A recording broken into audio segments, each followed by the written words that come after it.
হে বন্ধুরা, আমাদের জীবন হলো একটি পরীক্ষা। আল্লাহ তাআলা বলেন, যে ধৈর্য রাখে সে সত্যি বিজয়ী। নবী করিম সাল্লাল্লাহু আলাইহি ওয়াসাল্লাম বলেছেন,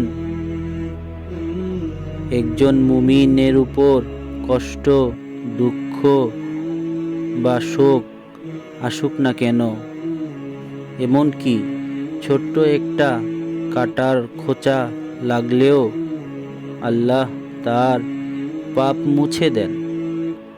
সুতরাং আজ যদি ব্যর্থতা দেখো বা কষ্ট অনুভব করেছো, মনে রেখো এটি তোমার শেষ নয়।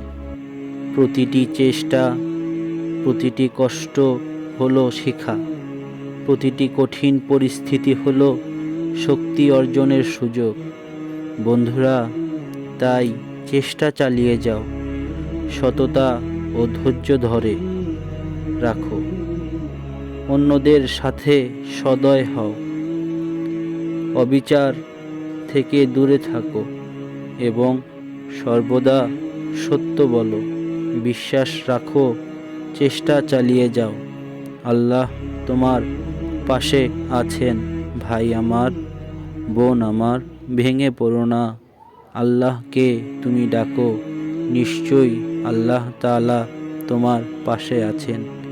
প্রভু কখনো তার বান্দাদের ছেড়ে যায় না। মনে তৃপ্তি সহকারে আল্লাহকে ডাকো, আল্লাহ সুবহানাহু তাআলা আমাদেরকে ছেড়ে যাবেন না। পরিশেষে আল্লাহ তাআলার কাছে কাঁদাকাটি করো এবং চাও বেশি বেশি। আল্লাহ সুবহানাহু তাআলা আমাদেরকে নিশ্চয়ই সফল করবেন।